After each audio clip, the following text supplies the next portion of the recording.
શરૂઆત કરીએ મુદ્દાની વાતની। ગુજરાત ફર્સ્ટનું બઝર વાગી ચૂક્યું છે અને જ્યારે પણ કોઈ સરકારી ભરતીની જાહેરાત થતી હોય છે ત્યારે કહેવામાં આવે છે કે આખું તેની ટાઈમલાઈન હોય છે કે ભાઈ આ ભરતીની તારીખ છે, ફોર્મ ભરવાની અંતિમ તારીખ છે, પરીક્ષાની આ તારીખ છે, પરિણામની તારીખ છે ને પછી અંતે ભરતી પૂર્ણ થશે। પરંતુ ટેટ ટાટ પાસ ઉમેદવારો એવા છે, શિક્ષણ વિભાગ તરફથી જે ભરતીની જાહેરાત થઈ હતી 24,700 ને જ્યારે આ ભરતીની જાહેરાત કરવામાં આવી ત્યારે કહેવામાં આવ્યું હતું કે આ તો ઐતિહાસિક ભરતી છે, ખૂબ જ મોટો જથ્થો શિક્ષકોનું લેવામાં આવશે, પરંતુ આ ભરતી પ્રક્રિયા પૂર્ણ થતી નથી।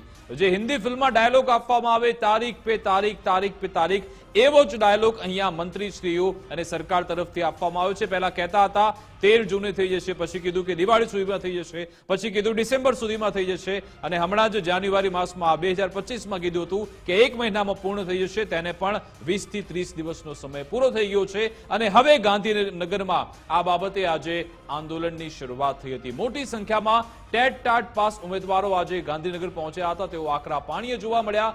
ગાંધીનગર સત્યાગ્રહ છાવણી ખાતે ઉગ્ર આંદોલનની શરૂઆત કરી હતી। તેમની 5 અલગ અલગ માંગ સાથે ધરણા પર ઉતર્યા હતા।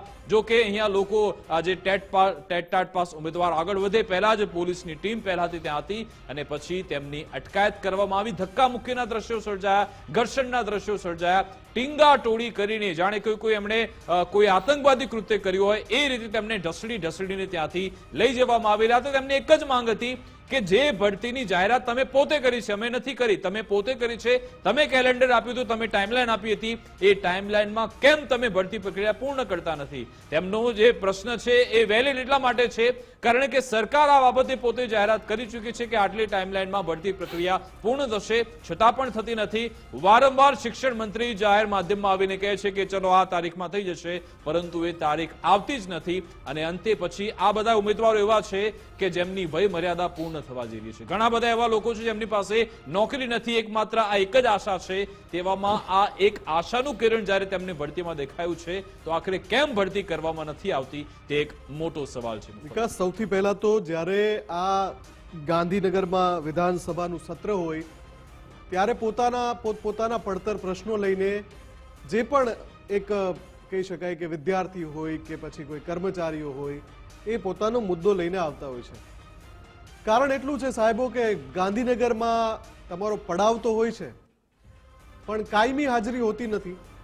હવે તમારી કાયમી હાજરી ગાંધીનગરમાં નથી હોતી એના પણ તમારી પાસે કારણો હોય છે, પણ તમે બધા સાહેબો એક સાથે મળી જાઓ એવું ક્યારે સંભવ બને? તો કે ભાઈ વિધાનસભાનું સત્ર ચાલતું હોય ત્યારે તમે મળી જાઓ અને એટલે પોતાની જે પડતર માંગણી છે એ લઈને માણસ ત્યારે આવે, એ બહુ સ્વાભાવિક છે।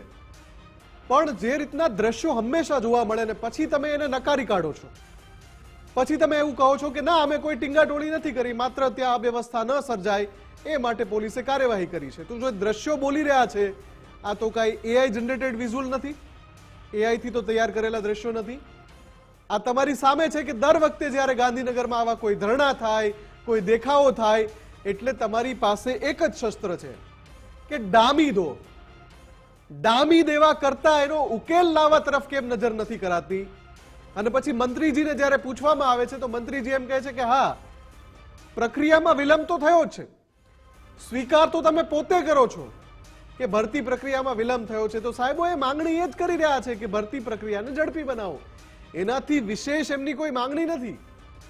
અને તમે જે વર્તન એમની સાથે કરી રહ્યા છો, જે દ્રશ્યો આ તમે એકો એક દ્રશ્યો જોઈ લો, આ ટીંગા ટોળીના દ્રશ્યો ગાંધીનગરમાં જ્યારે પણ કોઈ ધરણા થાય, કોઈ દેખાવો થાય, કોઈ પ્રદર્શન થાય, જે એમનો સંવૈધાનિક અધિકાર છે, આ જે નોકરી વાંછુકો છે એમનો સંવૈધાનિક અધિકાર છે કે ત્યાં વિરોધ કરે, એ કોઈ એવો મોટો અપરાધ નથી કરતા, તો તમે એની ટીંગાટોળી કરી નાખો છો। પણ હકીકતમાં જે મૂળ મુદ્દો છે, જે પ્રશ્ન છે, જ્યાંથી એની શરૂઆત થાય છે એનો ઉકેલ લાવો ને સાહેબ। 2-3 વર્ષ થઈ ગયા, દર વખતે તમે કહો છો કે હા પ્રક્રિયા આટલા સમયમાં થઈ જશે, પછી એટલા સમયમાં નથી થઈ શકતી। ક્યાં સમસ્યા છે? આમ તો તમે ઘણી બધી મોટી વાત કરો, પોતાનું બોલેલું પાડતા નથી। એમ નહીં કે ચલો પોતે જાહેર મંચ પરથી મીડિયાના માધ્યમથી ઘણીવાર તે તારીખ બધી આપી ચૂક્યા છે, કુબેર ડિંડોર હોય કે પછી પ્રફુલ્લ પાનસેરિયા હોય કે ભાઈ હવે પૂર્ણ થઈ ગઈ। આ છેલ્લે જે મંત્રીએ જે આપ્યું હતું નિવેદન, કદાચ જાન્યુઆરી મહિનામાં જ 15 થી 16 તારીખની આસપાસ કે ભાઈ 1 મહિનામાં આ તમારી ભરતી પ્રક્રિયા પૂર્ણ થઈ જશે અને પછી આ લોકોને આંદોલન કરવું પડે છે. આવી તારીખો ઘણી બધી આપવામાં આવી અને આવી શિક્ષણ વિભાગમાં ટોટલ 75,000 જેટલી જગ્યાઓ ખાલી છે. તેની સામે તો ફક્ત 24,000 જ ભરાયેલી છે. એ 24,000ની જે ભરતી છે એ પ્રક્રિયામાં પણ અત્યારે આપણે એટલો બધો વિલંબ આવી રહ્યો છે કે આ બધા લોકો અત્યારે પ્રતાડિત થઈ ચૂક્યા છે અને તેમનો અવાજ સાંભળવાને બદલે, તેમની રજૂઆત સાંભળવા અથવા તો તેમને આશ્વાસન આપવાને બદલે સીધા જ તેમને ડામી દેવામાં આવે છે. એ ક્યારે એટલે પણ કોઈ સ્વીકાર્ય હિસ્ટ્રી નથી. શીટર હોય, કોઈ એવો અપરાધિક તત્વ હોય, કોઈ ગુનાહિત માનસિકતા ધરાવનારો વ્યક્તિ હોય, કોઈ એવું મોટું એના આપરાધિક કૃત્યમાં એની સંડોવણી હોય, તમે એની ટીંગાટોળી કરો તો હજુ સમજ્યા. એવામાં તો ઘણા બધા કિસ્સામાં થતી જ નથી. કોની મજબૂરીથી નથી કરી શકતા, હવે એ તો જનતા સમજે છે કે તમે અમુક કિસ્સામાં તો કરી જ નથી શકતા, એવું ખાલી વાતો થાય છે. પણ જ્યારે આ એક નોકરી વાંચુક યુવાન પોતાના હકની લડાઈ માટે ગાંધીનગરમાં આવે એટલે તમે ટીંગાટોળી કરીને એવું જતાવો છો કે એમણે બહુ મોટો અપરાધ કરી નાખ્યો. અરે એમનો સંવૈધાનિક અધિકાર છે ભાઈ, અને વ્યવસ્થા તમારે જોવાની છે કઈ રીતે કરવી. એ તો ત્યારે વિધાનસભા સત્ર હોય ત્યારે જ આવશે ને. અને એ ક્યાં કોઈ અરાજકતા ફેલાવવા આવ્યા હતા? અરાજકતા ફેલાવવાનો એમનો કોઈ ઈરાદો નહોતો. એમની તો માંગ હતી કે એમની રજૂઆત સાંભળવામાં આવે. તમને એમની પાસેથી કોઈ એવા એવિડન્સ પુરાવા મળ્યા કે અરાજકતા ફેલાવવા ઈચ્છતા હતા જ્યારે વિધાનસભાનું સત્ર ચાલતું હતું ત્યારે? એ તો પોતાની રજૂઆત કરવા આવે છે, તો પછી ઉકેલ લાવો, તમારાથી એ ના થઈ શકે. પણ એટલે સવાલ જ મુફદ્દલ છે કે આ લોકો એ ઉમેદવારોની, એ વિદ્યાર્થીઓની એમની સ્થિતિ સમજતા કેમ નથી? કોઈ એવા ગરીબ પરિવારમાંથી છે કે વર્ષોથી મહેનત કરી રહ્યા છે, કે એમનું સપનું છે કે શિક્ષક બની જાય, એ માટે તેમણે ટેટ ટાટની પરીક્ષા પાસ કરી, પરંતુ તમારી ખામીના કારણે, તમારો ગેરવહીવટ છે તેના કારણે એ લોકો શું કામ પરેશાન થાય? અને પછી જ્યારે સવાલ ઉઠાવવામાં આવે ત્યારે પછી તેને તમે ડામી દો છો. અને આમાં અધિકારીઓ અને આ આખો સરકારી વિભાગ અને નેતાઓ આ બધા એકબીજાને ખો આપતા રહે છે. અધિકારી એમ કે છે કે ઉપરથી અમને ઓર્ડર આવતો નથી, અમે શું કરીએ?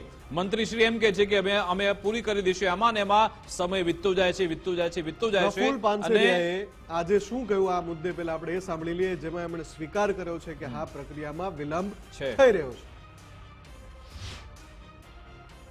24,700 શિક્ષકો લેવા માટેની અને એ સમયે આદરણીય મુખ્યમંત્રી શ્રીના માર્ગદર્શન નીચે શિક્ષકોની ઘટ હતી અને એને પૂર્ણ કરવા માટેની સરકારે ઓફિશિયલી મીડિયા દ્વારા અને આપ સમક્ષ જાહેરાત કરી છે ને એનું શેડ્યુલ કોઈ જગ્યાએ 1-2 મહિના લેટ થયું છે. એના અનેક કારણો છે. એમાંનું એક આચારસંહિતા પણ હતું. જે 24,700 ભરતી કરવા માટે સરકારે જે બાંહેધરી એટલે જાહેરાત કરી છે પૂર્ણ રીતે થશે. તમામ મિત્રોને હું વિનંતી કરું છું કે સરકાર તમામ પ્રકારની પ્રોસેસ શરૂ કરી છે, એમની જાહેરાત આપી દીધી છે. માટે કોઈ લોકોના દોરવણીમાં આવીને આવા આંદોલનમાં જોઈન્ટ ન થવું જોઈએ. તો આ જે પ્રતિક્રિયા હતી એમાં બે મુદ્દા તારવવાના થાય છે. એક તો એમણે સ્વીકાર્યું કે ભાઈ ભરતી પ્રક્રિયામાં વિલંબ થઈ રહ્યો છે.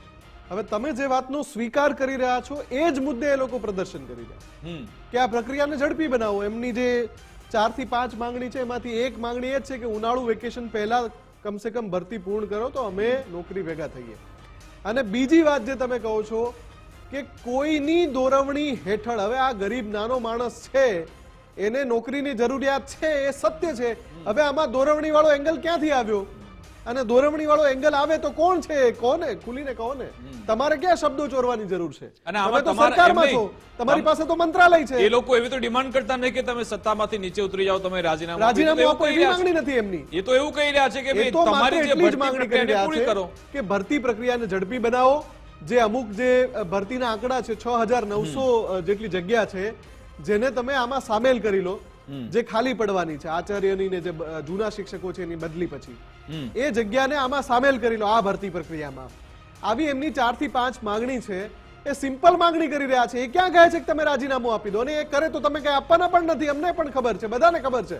પણ એ પછી તમે એમ કહો કે કોઈની દોરવણી હેઠળ તો સાહેબ કરો ને ભરતી પ્રક્રિયા ઝડપી, પછી કોઈને તક જ નહીં મળે ને. એમની તમે તમને તક શા માટે આપો છો? તમે કોઈને સામે એવું કહી પણ ના શકો. શું કામ બીજા કોઈ દોરવણીમાં આવી જાય? ચલો તમે માનો છો, એમનું હિત તમે ઈચ્છો છો કે એ લોકો કોઈની દોરવણીમાં આવી જાય છે, કોઈ ખોટા રસ્તે જઈ રહ્યા છે, તો ભરતી પ્રક્રિયા સમયસર પૂર્ણ કરી દો. તમે એ લોકો બિચારા નહીં ફસાય, ક્યાંય નહીં ફોસલાઈ જાય. પરંતુ તમે ખાટલે મોટી ખોટ તમે એ તક આપો છો તો છે પછી કોઈ કે દોરવણી કરે. આ આખી જે સિસ્ટમ છે ભરતી પ્રક્રિયાની એટલી કાટ ખાયેલી છે, એમાં એટલે બધા છીંડા છે કે જેની કોઈ વાત જ ન થાય. અને આ પહેલી વાર નથી આવી, અનેક એવી ભરતી પ્રક્રિયા આવી. બિચારા વિદ્યાર્થીઓ, ઉમેદવારો મહેનત કરીને થાકી જાય, 24 કલાક એક કરે, માંડ તૈયારી કરે, પૈસા ભરીને ટ્યુશન ક્લાસીસ કરે, બધું જ મટીરિયલ ભેગું કરીને તૈયારી કરે, પછી ખબર પડે કે ભરતી તો આવવાની જ નથી.